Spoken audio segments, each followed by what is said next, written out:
Hi, everybody. Welcome back to another Game Time Discussions podcast. My name's Emory Cuddy, and I'm joined by Cameron Selvey. Today, we're going to talk about a review over the franchise tags and kind of what they implement for teams going forward. I think that we had a bunch of. I think truly, Cam, I think I'd like it if you kind of explain the franchise tags to everybody because I think they're a little bit of a hard thing to understand if you're not used to them. Yeah, so essentially the gist of a franchise tag is that a team takes you out of free agency, has your rights, but your franchise tag number or salary cap hit is a fully guaranteed salary that is the average of the top 5 players at your position. Mm-hmm. Sometimes it's somewhat controversial, depending on if you're an edge rusher, if you're a linebacker. He's not a tag thing, but just as an example, for a 5th-year option, similar principle. Micah, they're designating him as a defensive end for a 5th-year option, which is $3 million less than a linebacker option. Right. And so there's like, will he file a grievance, blah, blah, blah. So sometimes people will hold out a lot of times because you don't have any guarantees going forward. So when you see holdouts into the season, it's probably because there was tags. Dak is one of the most well-known ones that players that just, we're not letting you test the market. We have your rights, and the player has to sign the franchise tag to play on it. Otherwise, they hold out. They don't get penalized any money. And then there's also a transition tag, which is slightly different. Basically, if you understand basketball, unrestricted free agent, you can sign wherever you want. Restricted free agent, anybody can sign you, but the team that you sign with or team that you originally played with has the opportunity to match whatever it is. Right. With the NFL, the kicker is if it's a transition tag, if somebody signs X player to whatever deal, you don't get any compensatory selections, which compensatory selections, when you lose free agents, you get basically, if somebody breaks the bank, you get into the 3rd round. If somebody's like a really high end signing, probably a 4th round, 5th round, 6th round, 7th round, it all adds up. Basically, it's rewarding you back a little bit for losing out on big players. So teams that lose big free agents,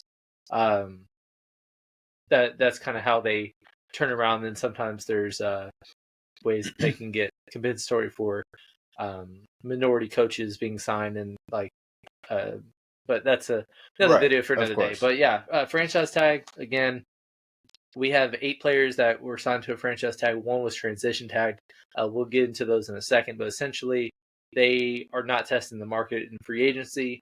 They have their respective teams have their rights, and it's up to them now to sign it or negotiate a deal. But probably we'll see a couple of holdouts into the training camp, maybe even preseason for a few of them. But most of them, there's not a ton of high-end names that I would anticipate doing what Chris Jones did, which is into the season, game 1, he sat in the press box. Right, of course. So that's kind of the whole gist of it, and we'll go through the 9 players that we found out were tagged yesterday. Okay, yeah, let's start in the AFC. The Jacksonville Jaguars tagged Josh Allen, who had 17.5 sacks this year. He's going to make $24 million on the tag. If he was extended, we would expect probably more than that because he is one of the biggest names as an edge in football right now. So I think that he might be one of those holdouts types of guys. Yeah.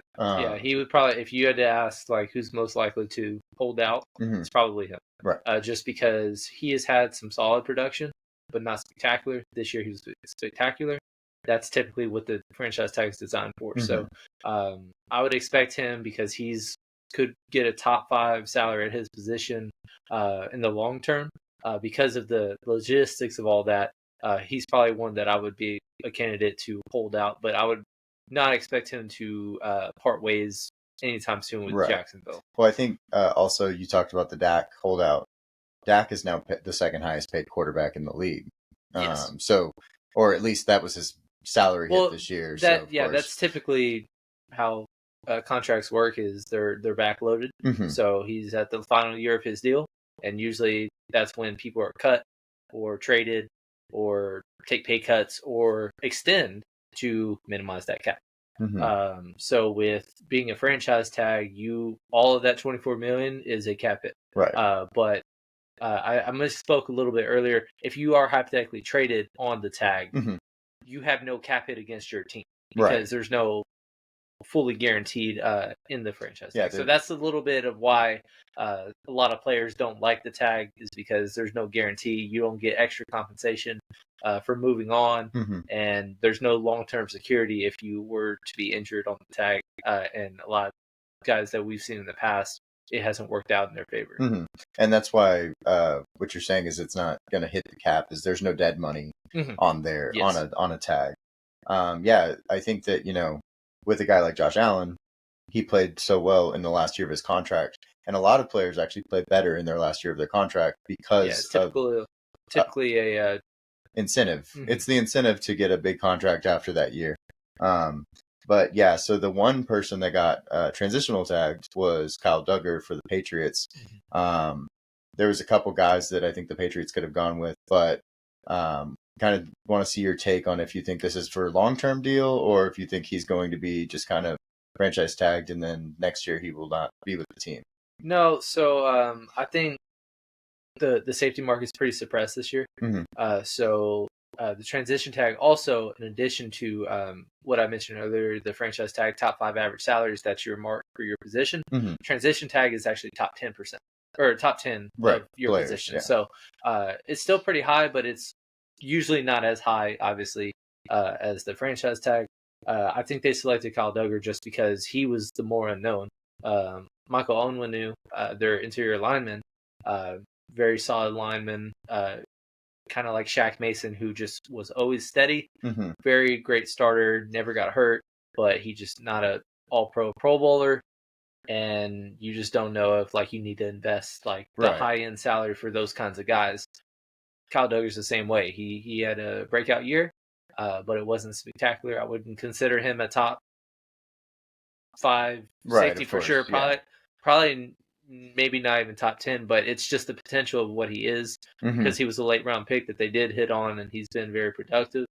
So that's why I think they set the transition tag as basically market's kind of suppressed. You can sign wherever you want, but we're just going to take a chance that probably you're not worth as much as you think you are. Right, yeah. And so I think also,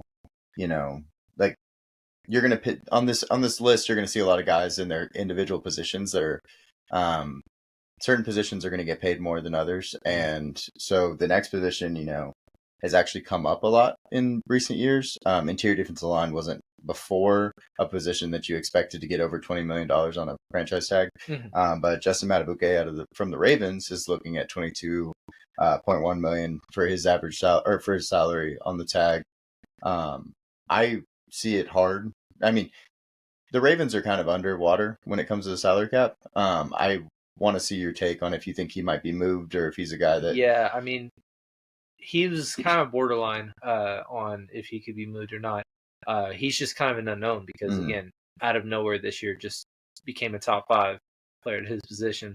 Was very big force. The stats aren't going to say how much of an impact that he had. He's similar to Chris Jones in that regard. And he's young. Yeah. Again, franchise tag is made for these kinds of guys that really just kind of steady production and then boom year. Typically, it's just kind of hard to throw a big number at somebody like that. And if he did hypothetically enter free agency, he probably would have been the second or third most prioritized of any ranking that you wanted to look up. They had to. And again, it's just selling high on a guy, because if somebody did offer him a first round pick or something of that nature, it's just like, look at what DeForest Buckner for San Fran, who very productive Pro Bowler, did great, and they just didn't want to invest long term because they just had a ton of depth at the position, and they traded him for a mid first round pick to the Colts, and they were just fine without him. Obviously, he would have been made them even better in that regard, but They got the extra pick back, and Javon Kinlaw, who they drafted his replacement with that same pick, didn't pan out. But Right. if he hypothetically did, because they do typically draft defensive linemen well, it would have just been such a great decision. Yeah. And we actually expected Javon Kinlaw to be a pretty good player. Coming out, he was more, I think, at the top of our board. So I think that the decision wasn't a bad one. It just happened to not work out for them. Exactly. I mean, when you get a guy in the interior defensive line that has 10 plus sacks at any point, just to show that he can, I think that that's always a very easy way to, you're like, okay, well, this is a piece we can find a place for, especially when we're in the cap casualty issue or cap issue that they have. And then our first wide receiver off the board in Michael Pittman Jr., he was probably the most prioritized receiver for the franchise tag to me. Kind of want to see what you think, because there was one other receiver in T. Higgins that was franchise tagged also. I want to know if you thought one was worth more or the other. Yeah, so I think Pittman was the easiest, made the most sense to be tagged. But at the same time, I think they're probably, out of any of the 9, is the easiest that he's going to be extended pretty quickly. I don't think he'll be playing on this tag, but they just didn't want to lose him because you got a young quarterback, had a small sample size, but was surprisingly had a good connection from the start last year. And you just didn't want to lose him, because after Mike Evans re-signed with Tampa Bay, he was the number 1 wide receiver in his prime after multiple 1,000-yard seasons, 100-catch seasons.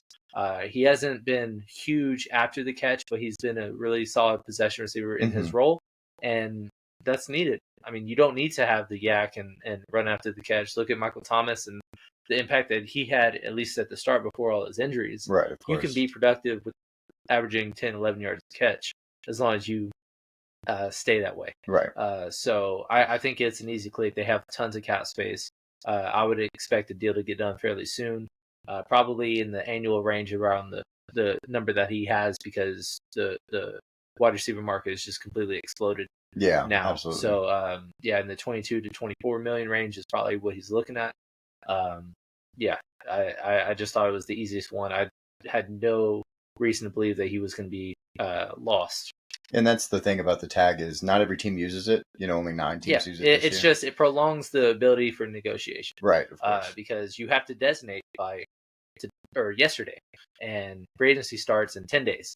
So obviously with this tag, he doesn't even have to sign it until whenever. Yeah, exactly. He doesn't get fined or nothing, but it's just the ability to negotiate, and nobody else has the right to sign him up from underneath you. So that's but again, sometimes it will rub people the wrong way, but it's a good plan for teams that have a lot of cap space, and it's like, I want to be able to know what I have and still go out and spend on other things that I need. Right. And also, normally, if you're going to extend a player that you tag, you're probably going to pay him more than what the tag is worth.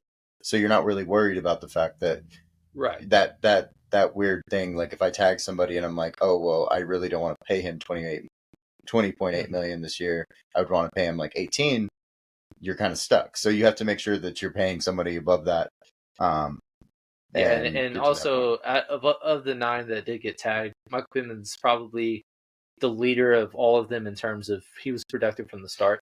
And obviously he hasn't had the 1,500-yard, 10-plus touchdown season, but he's been a 100-catch or 1,000-yard threat all 4 years. The touchdowns haven't been there, but he's also playing with makeshift quarterbacks, because his first 4 years, 4 different quarterbacks: Phillip Rivers, Carson Wentz, Matt Ryan, and then Anthony Richardson for a short term, but then Gardner Minshew. Of course. So a lot of quarterback turnover at that spot. He was productive with all 4 of them. It's the perfect kind of player that you need. I don't know if he's ever going to be just an elite wide receiver 1, but again, you don't need to it's his time to get paid. Yeah, absolutely. And he's done well for them, like you said. So that's kind of one of those things where you got to get the best players on the field, and he's one of them for them. And that's why they had the holdout with JT last year. He was the best player. He is possibly the best running back in football. And he's one of our favorites, obviously. But, trying to get all the financials right, and kind of bit into his time. So doing this early, and not making the same mistake is good, I think. Right. But yeah, let's move over to the NFC. The first guy in Brian Burns from the Carolina Panthers. We've talked about him on the show because of the fact that they signed him or extended him. I mean, and then now putting him on the franchise tag. I'm guessing you probably expect an extension after all the things that have gone on with his contract negotiations over the years. I think Carolina, to avoid disaster, has to. Mm-hmm. But at the same time, I think of these guys, he's most likely to hold out if they don't go that way. Mm-hmm. Again, want to reiterate, they were offered two first-round picks. The 2022 trade deadline, they declined it. Yeah. And you can't, a season and a half later, let that guy walk for nothing. That's why they tagged him. But at the same time, he knows, like, it's my time. Mm-hmm. I've shown you, former first-round pick, and they can't screw this up. Right. So obviously they had to tag him because it's going to take a long time negotiating. This one is going to take the longest to figure out, in my opinion. But yeah, that's kind of my eyes on it. Is that, you know, if it comes some way and he just feels disrespected, he might request a trade and say, I'm not signing this. Who knows? I think it's different from, you know, Saquon and Josh Jacobs, who were the big franchise tag names last year. Running backs very expendable, and then neither of them really had seasons that made it seem like, oh, they earned their key. So, and even Jonathan Taylor, who wasn't due for a franchise tag, but he was due for an extension. Mm-hmm. He did hold out, and then all that, and he still had a down year. So, didn't work out for any of them. Right. Or Tony Pollard for another one. But with Brian Burns, edge is one of the most important positions to figure out, and it's one of the hardest to draft. Yes, absolutely. And so when you got the guy, you got to invest in him. Yeah, and they don't have a lot of contracts to extend in the near future. They've already let go of Christian McCaffrey, DJ Moore, and then other people like CJ Henderson hasn't worked out. I'm not sure with J.C. Horn, who's due for an extension this offseason because of his injuries. I don't even know if they'll extend his fifth-year option to him.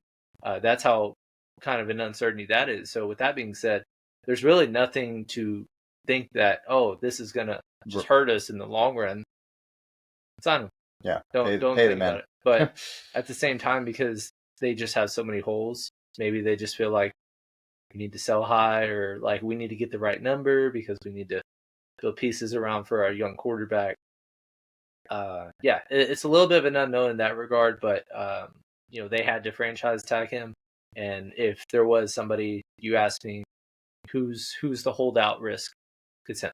Yeah, and I think, you know, when we talked on our divisional video, they have a bunch of young guys that are going to be free agents, and so with Brian Burns, I mean, he's going to be getting, you know, high dollar edge money, but at the same time, salary cap moved up $30 million. There's an opportunity there, and if you pay him the most for, say, he becomes the most expensive edge rusher, and for 4 years, at the end of the 4 years, he's probably 10th, 11th on that list. So, and I want to look this up, but it feels like, in a nutshell, it's a lot harder for like big extensions that we've seen in recent years. The defensive end edge rusher position has probably had the least amount of just, oh, this did not work out. I mean, you really think about it, you know, the Joey Bosa's, the J.J. Watts, the Khalil Macks of the world. Like, obviously, some teams, they were in cap hell, had to move off of Khalil Mack. That's why the Raiders did. Maximize got it to Chicago. That's why he's been traded. But it's not because of production. Joey Bosa is really the only one that comes to mind instantly, and it's been purely injuries. It has been performance. Of course.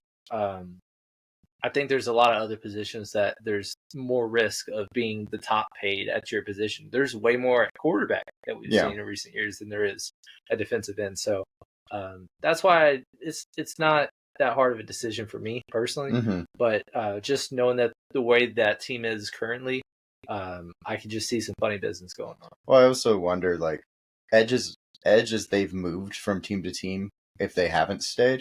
they've still been productive. Other Yes. positions necessarily haven't been Oh, yeah. continued to be productive. So that makes edge kind of easier also when you're like, okay, well, Khalil Mack went to Chicago and was still Khalil Mack. You know, there was no drop off like some positions see. But yeah, so let's jump over. Probably one of my safest picks to be franchise tagged of all these guys, and Jalen Johnson. He'll be making $19.8 million this next year. So just kind of talk me through, you know, if there were any other guys that you thought could have been franchise tagged. he was the guy. He just came off a second team All Pro. I mean, career year, he's the only guy on that defense that was productive and kept them in games. He doesn't have the interceptions or stats that you look at from other guys, but we've seen many times in this day and age of football, interceptions aren't what makes you a great player. Right. It's, you know, passer rating against, pass breakups, all those things that don't fill up the stat sheet is what makes great corners. And so, like, he's a top 5 corner to me in the NFL, and you couldn't let him walk. I expect them to extend him as well. I don't think that he should be surprised, shocked, or upset for the nature, because he's earned it every right in a good way. Yeah, he was one of our favorite cornerbacks coming out of his draft class. You know, one thing for me is you can only create interceptions and pass breakups when you're thrown at. Right. And he saw one of the least target shares of any cornerback in the league. So it makes it one of those things where it's like, okay, well, even if he doesn't have 10 interceptions, 5 interceptions, whatever it is, Deron Bland numbers, he's not getting the ball thrown at him. So they're staying away from him, and he is on the island, and he's doing great at it. So, yeah, you had to pay him. $19.8 million is probably going to be too low of a number. But, yeah, you had to keep him in your locker room and get the guy that, you know, is going to help you. Yeah, I mean, they really, that's the main side of the ball that needs work. Caleb Williams, we're anticipating coming into Chicago. It's not like you have to just completely revamp your offense. You already have some pieces to start, so it's not like you have to go get multiple receivers and multiple offensive tackles, because, you know, you just invested in an offensive tackle in the last draft. You just invested in a wide receiver 1. You already have a solid tight end, running back by committee, but your running game has been very solid. So it's not like any of those primary positions are just like glaring needs on that side of the ball. But the defensive side, like we've said, you lead the league you were the fewest in sacks in the NFL last year, and you traded for Montez Sweat. Great pickup. But now it's like you got to continue. So really, him and Jalen Johnson are the 2 building blocks.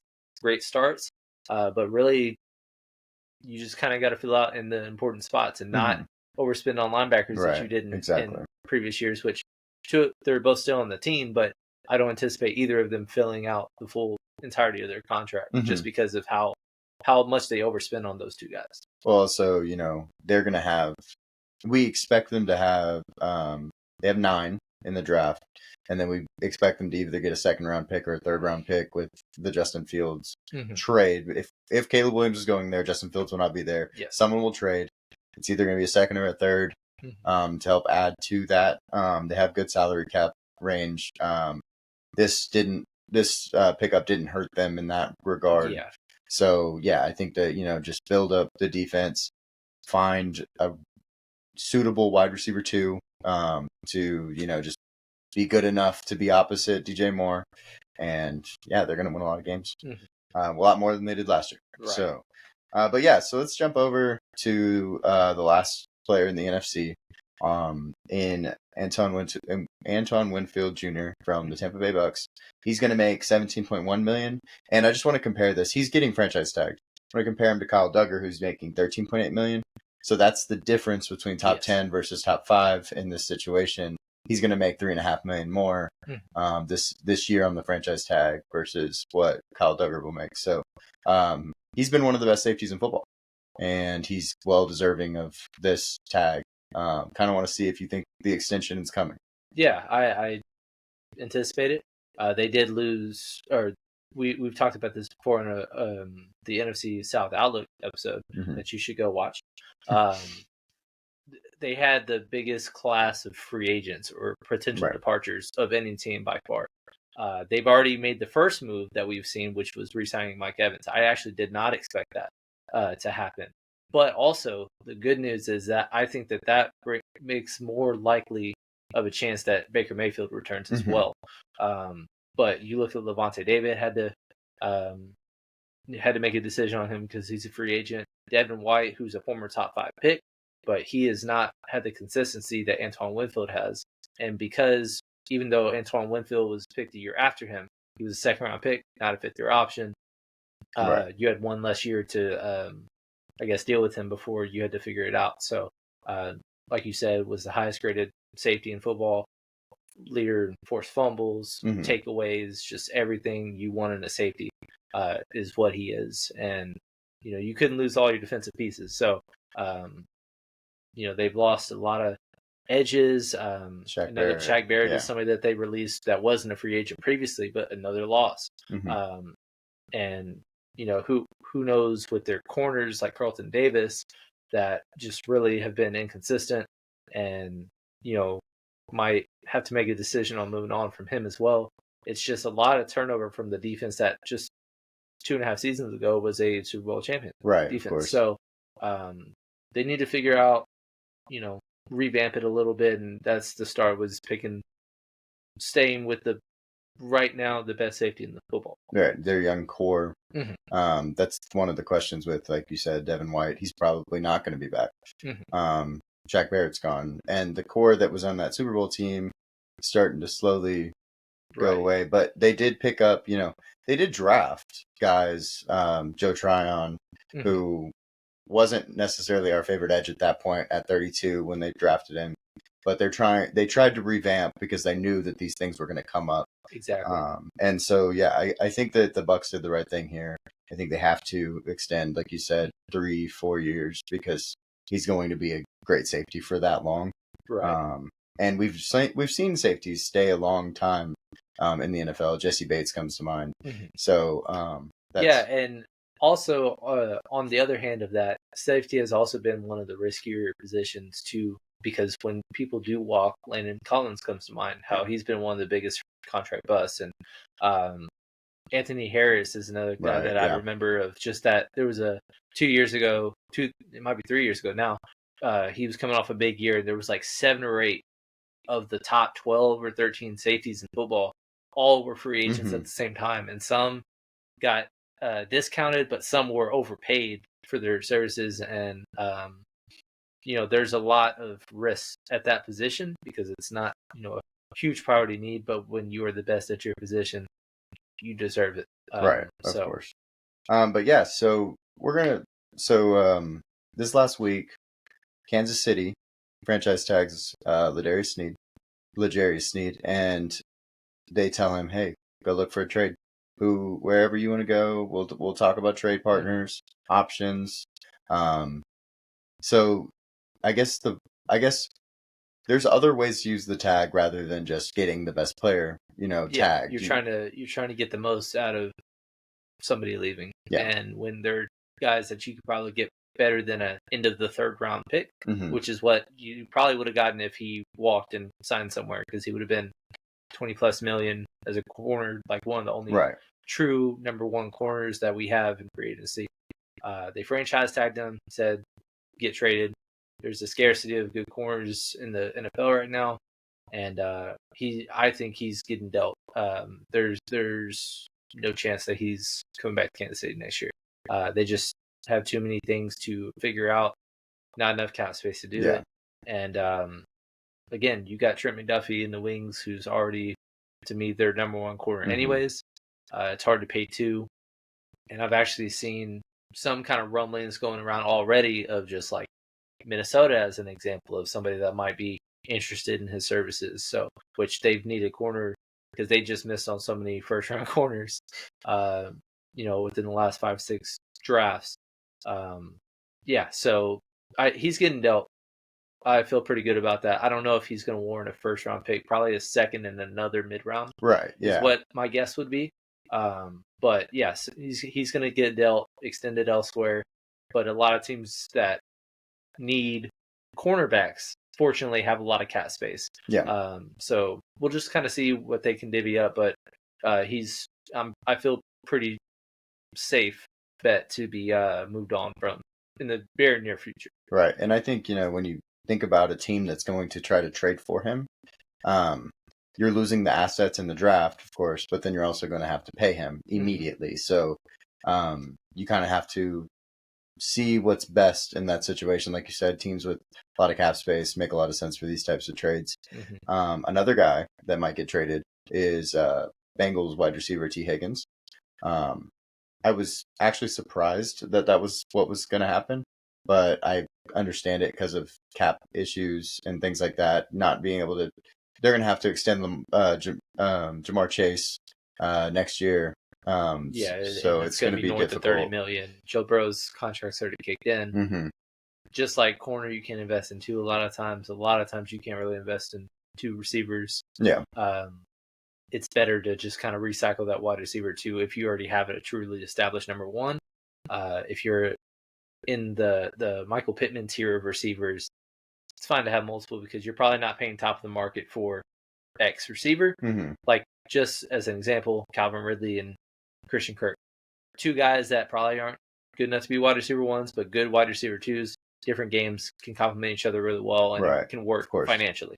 But with T. Higgins, he deserves more than $20 million right now. Mm-hmm. Probably in the low 20s, but at least 20. And like I said, Jamar Chase, I don't know if he's going to eclipse what Justin Jefferson's going to get very shortly, but it will be over $30 million. Yeah. That's just the way it is. It's the second highest paid position for the best players. That's what he's earned, and it doesn't make sense financially. And also on top of that, you're losing Tyler Boyd too. Yeah. So it makes the most sense for them to move off, get what they can. They can probably get back what they invested in him because they drafted him with the second round pick, late first, whatever you want to call it, the 33rd pick.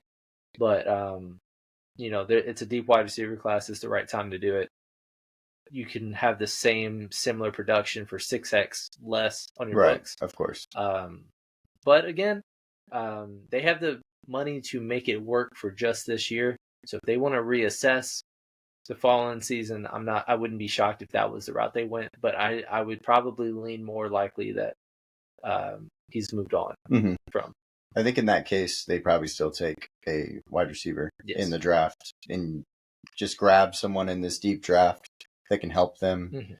Mm-hmm. And I think, a lot of people are going to come back and be like, well, T. Higgins, he's the biggest, the Bengals missed out on him because next year he might be a number one somewhere, which is because he is a number one to me. I mean, he is. He's just not as good as Jamar Chase, who's on his own team. He's a top 32 receiver that is on a team with the second best receiver. Yeah. So next year he might have, 1,200 plus yards, 1,300 plus yards, and that wouldn't surprise anybody. But the Bengals have to pick one or the other, and picking Jamar Chase is the answer. It's not going to be. But I also I will push back a little bit on. I think I agree. Top 32 receiver. He's capable of being number one, but I don't think he's the number one in all the situations. And just a team as an example that I think should be reaching out to try to get him is Carolina. And who knows if they can make that work. But going to a young, low volume quarterback, probably not fitting his skill set as much as if he went to, let's say, pick a team that needs a good wide receiver, one or that has a quarterback that's worth that is already developed. Exactly. Who's one that comes to mind? I was gonna say Atlanta. No. Raiders already have one. We don't have a quarterback. What am I saying? We have no quarterback. Probably let's see, who's in the 20s? Let me give you a scenario. Okay. I think it'd be a fun scenario, right? So this doesn't have anything to do with the tag, but he is the number one free wide receiver free agent this year, Calvin Ridley, right? Yeah. If the Jaguars bring him back, if they re-sign him, they have to give their second round pick to Atlanta. Right. But if they walk, they don't have to give that up. Mm-hmm. Calvin Ridley's already 30. He was an old rookie when he came in. He actually was older than Amari Cooper, who he played with when he was a freshman and Amari was a junior. Lamar had 3 seasons under his belt by the time that Calvin Ridley came into the NFL. Mm-hmm. And so he's old.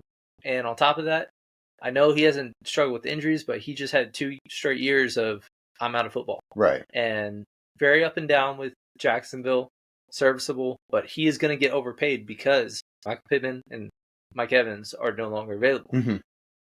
So why not use the second round pick that you would have invested in Calvin Ridley trade it, for somebody 5 years younger that's probably better than him? Yeah, I like that idea. That's a great idea. You Now, probably pay about the same. Yeah, you Truly pay about the same, but you're paying somebody that's 5 years younger, and that's the big talking point. And again, I don't know if I don't have any intel that could be a possibility, but I think that would be a fun, interesting option of if Jacksonville lets Calvin Ridley walk. They desperately need a wide receiver walk. Mm-hmm. And so that's just kind of one of those examples I thought would be interesting for him. And it would help him thrive. Yeah, because he's going to a quarterback that likes to sling it, and he would make the most out of it. Yeah. But again, going to someone like Carolina, probably not the best for his skill set, and he might, if you look back on it 3 years from now, probably didn't work out.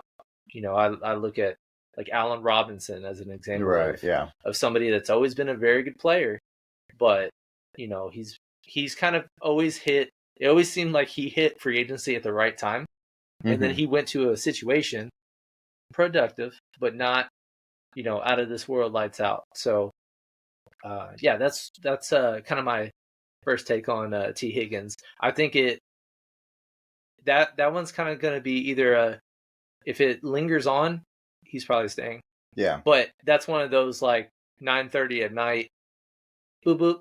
Yeah. Oh. Yeah. T. Higgins going. Yeah. That's how I see that one scene. I think I thought about it a little bit, and I thought, why not like Tennessee or somebody like that who has a young quarterback and could use a number one receiver, and then you don't have to address it in the draft. You can actually go tackle comfortably. Mm-hmm. We don't have to worry about them randomly going, I don't know, Adunze or Neighbors if they're still there. So, but yeah, so I think T. Higgins is one of the more interesting players in this whole thing to me. But I think that there's actually some really interesting guys that, just got to walk and not get tagged.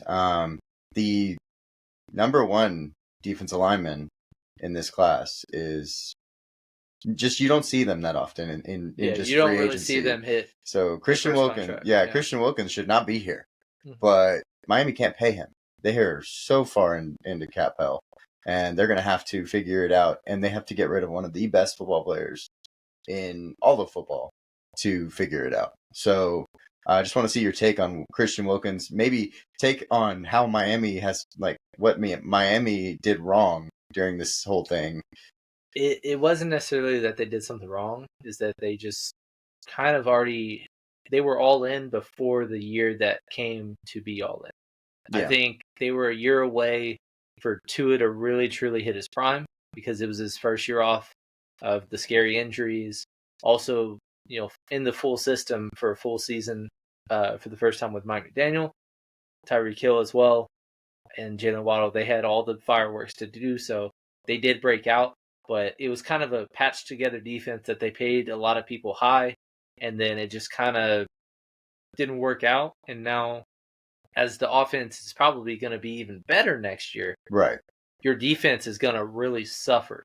And so that's why it's kind of like, as a team as a whole, they might kind of stay lateral because, they get better on offense, but every game is going to be 38-35. Yeah. And, they'll win a good amount of those games, but you can't expect that every single game you're going to just have all the elements in your system. Like, win the shootout every time. Exactly. You're not always going to play in the warm 90-degree weather.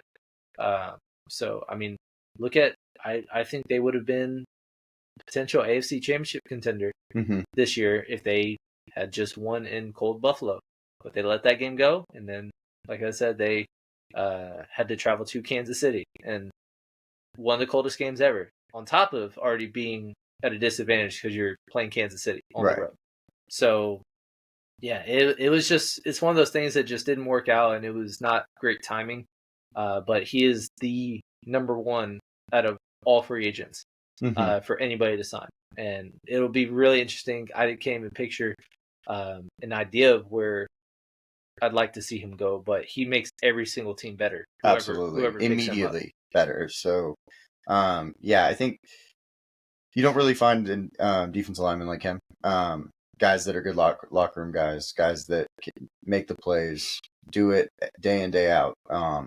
And so, yeah, he's definitely going to be one of those guys that wherever he goes, it's going to be the Chris Jones effect. It's going to be that effect where he's really just beefing up the run game, and then also able to push the passer and helping in that way too. The next team is trying to blow up all of their young core, and we're just going to see every pillar that they've had fall. New York Giants, Saquon Barkley's most likely gone. Mm-hmm. Xavier McKinney is most likely gone, and Daniel Jones is most likely not the quarterback next year.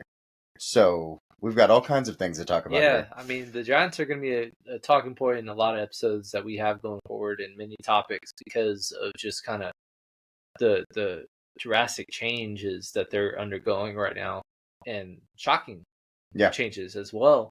Whether or not you like Daniel Jones, I didn't expect 4 games into his $40 million a year extension that they would already decide we're done with him. Mm-hmm. I think that is the wrong move, even if you are not a believer in Daniel Jones. Like, you got to build around him. You can't have your wide receiver 1 be Darius Slayton and expect, this guy who is already limited is going to thrive. Mm-hmm. And I think they already screwed up because he was the guy that should have been franchise tagged. Yeah. And then figure out this offseason. And Saquon, even though it's kind of taboo to invest in running backs, usually you don't see running backs of his caliber hit free agency. Mm-hmm. I think he was somebody that should have been extended last year. And if you flip them, and Saquon is coming off a okay year with, being the highest paid running back in football. We saw the 49ers with the highest paid running back in football make the Super Bowl. Mm-hmm. And he was Super Bowl MVP. They do matter. So it's not like, even though that's not a position that you want to draft high, and it's not a position that you want to pay top dollar for, it would make all the sense in the world knowing now that the cap is just soared like it has. Yeah. And I think the biggest surprise to me of this whole franchise tag period was Xavier McKinney not getting tagged. Yeah. I thought he was another perfect option of just breakout year, Pro Bowl, one of the highest graded safeties that we've talked about. I expected him. I've even said that in previous videos that I thought he would be tagged, and they are letting him walk. And I think that's very, very scary because, I think somebody might outbid him. And they have no control over it. Well, also, on offense, we were talking about the whole Daniel Jones thing. You're going to have a bunch of wide receiver 3s. Darren Waller, who's an aged mm-hmm. tight end, and no running back. You don't always want to pay running backs, right? Like we said, but at the same time, if I can only pay one of them versus paying multiple, you pay one and then you get some guys that can, fill in the gaps on their 35% when they're on the field, because you're going to expect a number 1 running back to be on the field 65% of the time. At least. Yeah, exactly. So if you only need 35%, you're not paying a guy, more than $2 million most of the time, probably $3 million. So it's reasonable to do it like that. In this case, they just did it backwards. They're going to be a talking point because we've seen reports that they're done with Daniel Jones, and J.J. McCarthy or Drake May or whoever's at 3 possibly could be a spot where they're going to try to move up and lose more assets. So and also don't draft them. Yeah. One thing I will point out that I just thought was hilarious when you sent it to me the other night was that the opening odds for who's Saquon's next team, -150, the Giants. It's like, no. I think Vegas is just not picturing him signing anywhere else, but they're not going to get outbid for him. Yeah. And there's several teams up top that need running backs that are run heavy schemes, or teams that really like to lean on running backs. Coming to mind is Houston. Yeah. I would love to see him with Houston. That'd be awesome. And because they're not paying anybody, you can do it. And you have cap space to invest in other things including him. And they did bring back Dalton Schultz on a reasonable deal. Yeah. Not a great tight end, very solid, but he did great in his 1 year rental year with Houston, and he earned a payday, and it wasn't out of the water. So that's just more money that you had to spend elsewhere. And I've seen the Chargers thrown around as options. They don't have money, and like I said, he's going somewhere that is gonna. He's the one that I'm pretty confident in that will get paid. Yeah, it is a very strong running back class that probably is going to be diluted. Like, I don't think Derrick Henry will get the deal that he will or he desires. Right. And if he does, I don't think he will pan out with that deal. Yeah, of course. Josh Jacobs, I'm on the fence on. I'm not sure. I think he's more likely to get paid with his own team than he is another team. And I don't know if his own team wants him. Do you? I would like to move on from that experiment. Yeah. I would like to move on from that whole draft. Yeah. Maybe. But if that's possible, right? But yeah, so I think, like you said, Derrick Henry's not going to get it. Josh Jacobs, I think he'll probably make the money. He'll probably He's be the a only top other 5 guy paid back that didn't have a truly awful season. Yeah. That is young. Still. But we Tony still Potter's had, the other one, and he just was a disaster in his role this year. So we still had the worst rushing offense in the league, though. Mm-hmm. And so I hope teams don't overlook that. And they're like, oh, yeah, the Raiders. Mm-hmm. I remember now. They 91 yards a game. Not good enough. Mm-hmm. So, I think Saquon's going to be the big payday for the position for sure. We talked about Mike Anenwu. He didn't get tagged because Kyle Duggar did. He's played right tackle for the Patriots this last year, and he's played great. He's just, like you said, not an all-pro. He doesn't deserve a top 5 salary. Yeah. So I'd expect him to just be extended like a normal player would. Yeah, and he's the one guy on this list of notable players that weren't tagged that may have been candidates. Yeah. That I'm like, he could still get re-signed, though. Yeah. I mean, we look at it, New England has $100 million in cap space. They have all the cap space in the world to even slightly overpay guys that probably don't deserve it.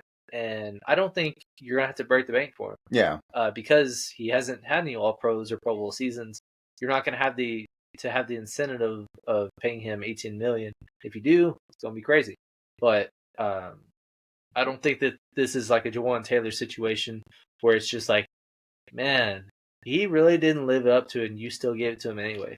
Yeah. Whereas Michael, later round pick, and he's been serviceable. Mm-hmm. And they've always done well at drafting those middle round linemen. But we've also seen them trade or move off of them in the past with Shaq Mason recently. Trent Brown, back and forth. Now he's there. Yeah. He's also a free agent. Mm-hmm. So they're going to have to probably pick one. Yeah, exactly. And Mike is younger, and so we'll just see what happens, but just don't be surprised if he returns. I told you this with you asked if I was surprised on the Kyle Duggar versus Mike, and I'm saying maybe they felt they were more likely to sign one over the other, and one was going to be more reasonable than the other. So that's just kind of where Kyle Duggar had a breakout year. Probably would overpay if you did have to extend him now, and then Mike hasn't come out of the just woodwork breakout year yet. Who knows if it will happen or if this is just kind of what you have. Right. If he's another Terrence Steele, be careful because, he's a very good tackle that if you pay him like a great tackle, now it's like, okay, we have a problem. Yeah. And so Dallas has a problem. So, but I don't want to yell at Dallas. I just did that the other day. Yeah. So we'll do that in another episode. Of course. But yeah, so this was our breakdown on the franchise tags. We appreciate y'all coming and watching and being part of it. We're going to do more and more videos coming up about positional rankings for the upcoming draft.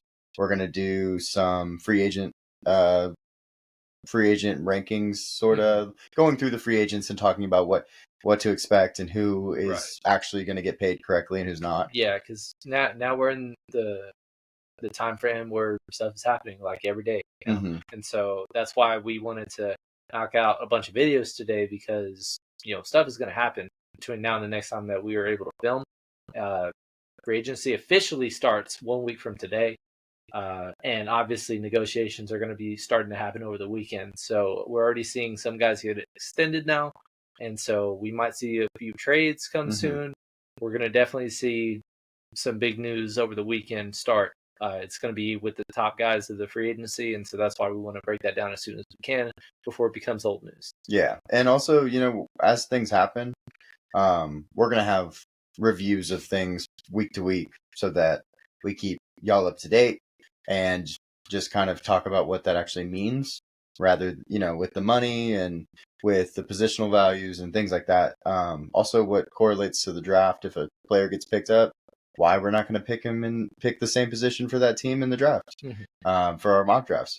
So yeah, we appreciate y'all coming. Go like, subscribe, comment, tell us about your favorite tagged player. Just be a part of the community, get in the discussion, and we appreciate y'all for being here. Yeah, and also, real quick, we just had the combine in. We just had a bunch of content that we just released. Please go look at that content. We have outlooks for each division that we took over. Those are kind of long, but it's covering a lot of topics that are all important. So we appreciate you guys, like Em said. Just keep on staying up to tune. Click that notification bell, and let's just continue to build this community. Yeah, thanks, guys. We appreciate it. Bye. Y'all take care. See you on the next one.